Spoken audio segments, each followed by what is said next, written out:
Welcome to the Higherher podcast by Talent Collective, presenting conversations with inspiring women in talent.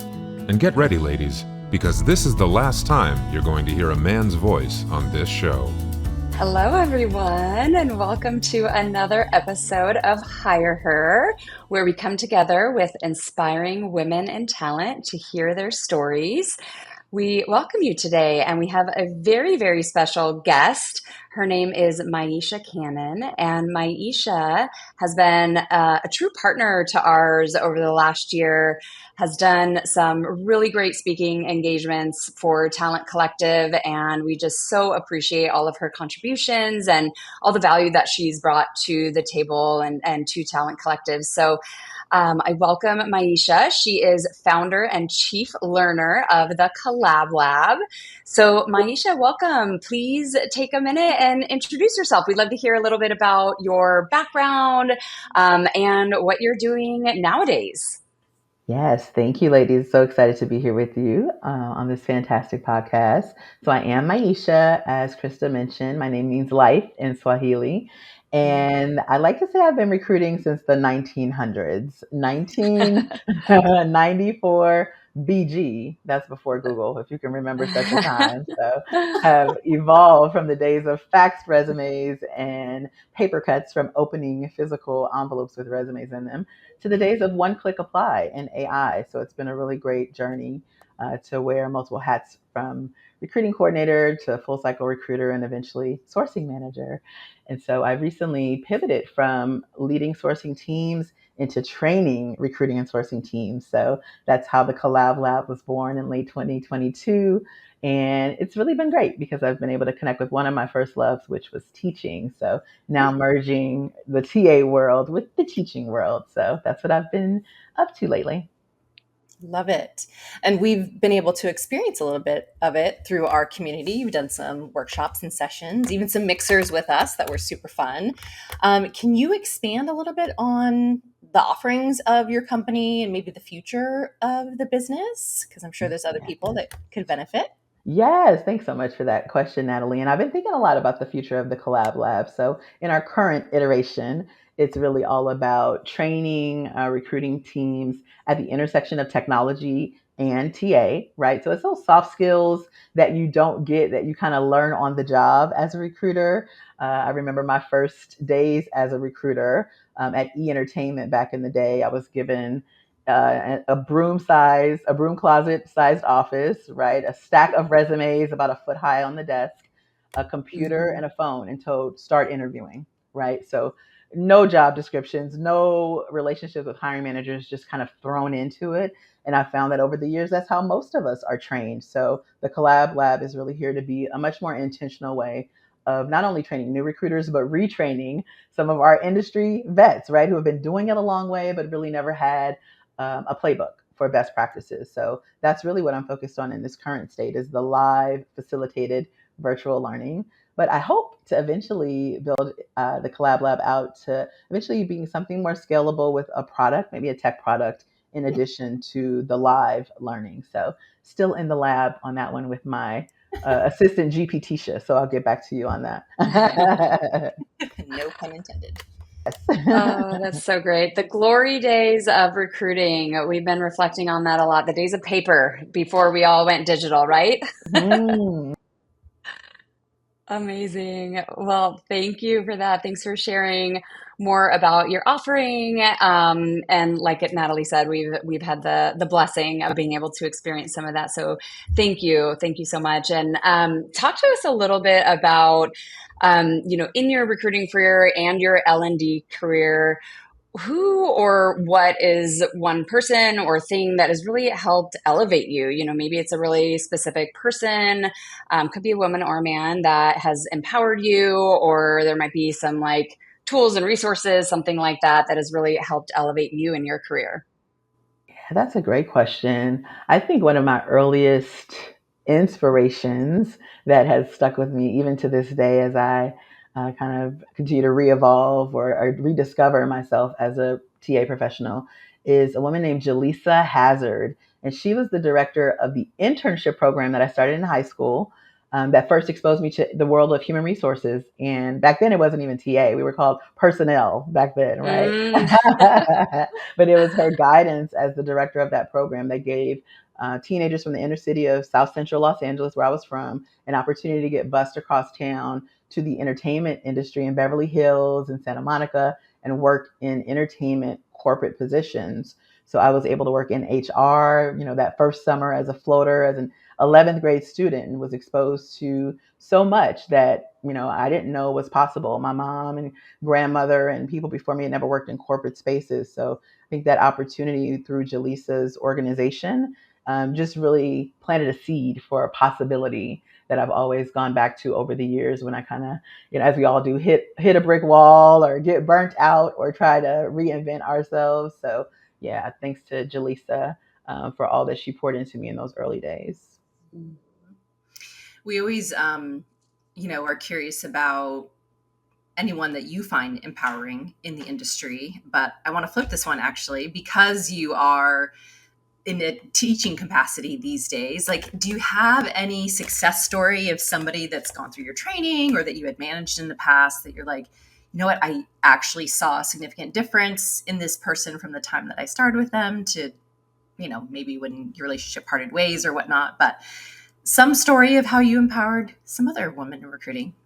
Yeah, that's such a good question. Hmm.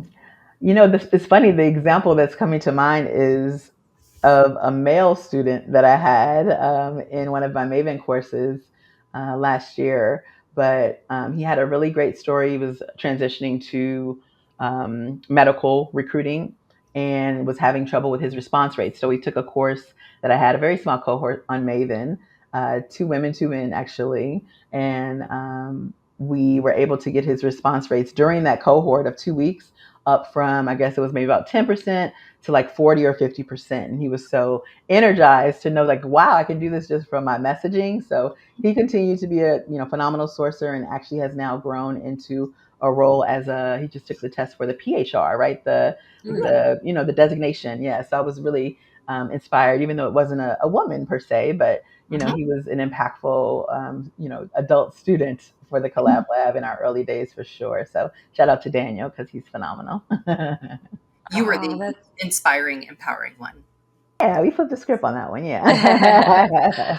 I Yeah. love it. I love it. Well, that's awesome. I love hearing those stories. And, I think we all have those memories from whether it's recruiting or, your current offering, the learning and development and training resources that you have that really are just special and stand out to you. So thanks for sharing that one. And last but not least, we have a question that's going to go a little deeper here. So we're all human, and we all have personal lives and professional lives.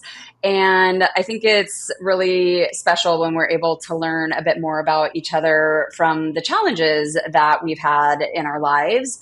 I think it can really make us feel more connected when people are vulnerable and share different challenges and maybe how you overcame it. So can you tell us a little bit about, maybe a serious challenge that you had to overcome in either your career or your personal life? And then what did you learn from that experience? Wow, thanks for this question. I haven't thought about this one in a while, and I'm sure my learnings have changed. But what's most pivotal in my memory is the Great Recession of Mm, 2009. After having grown my recruiting and sourcing career, as I mentioned, from a high schooler, right?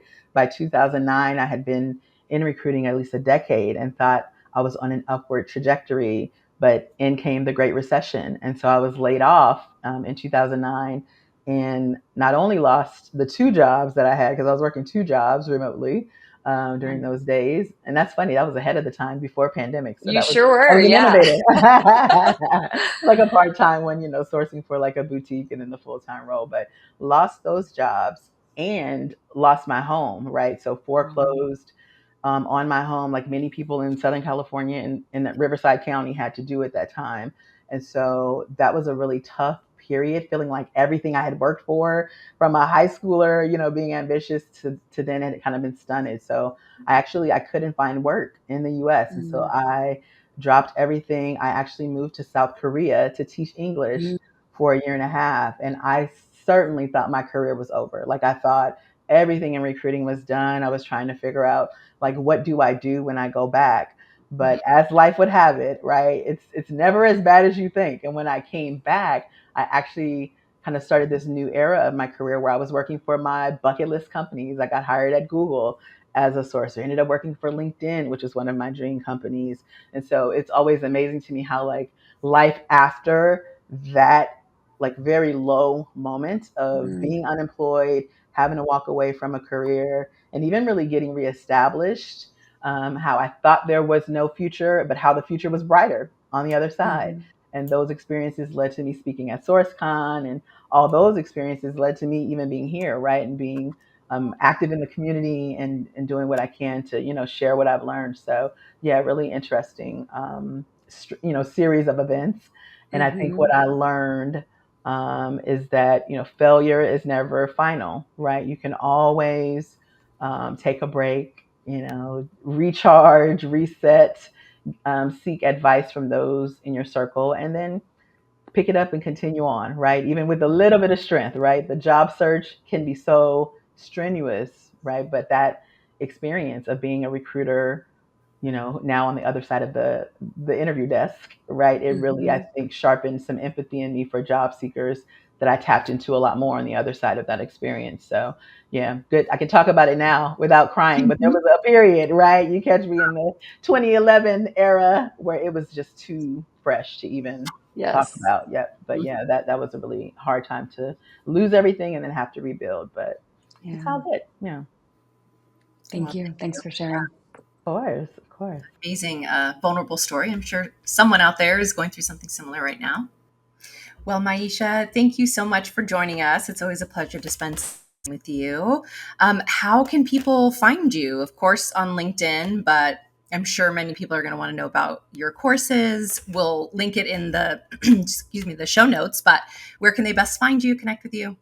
Yeah, that would be so great. Of course, you can connect on LinkedIn, and it's Maisha Cannon, or you can go to try Collab Lab if you want to try one of our sessions. You're welcome. We have an upcoming session in September, so would love to see any of the Talent Collective friends in that one. And then, of course, you can reach out to me directly on I think those two are the best. I realized that I just killed one of my social networks the other day. So yeah, so I'm only on LinkedIn and the website professionally. Yes, and we have an IG too, so I'll drop that in the show notes so you'll have it. Okay, sounds good. Well, thank you so much for being here. Yeah. Thank you, everybody, for tuning in to our latest episode of Hire Her. And stay tuned for our next guest. We'll see you next week.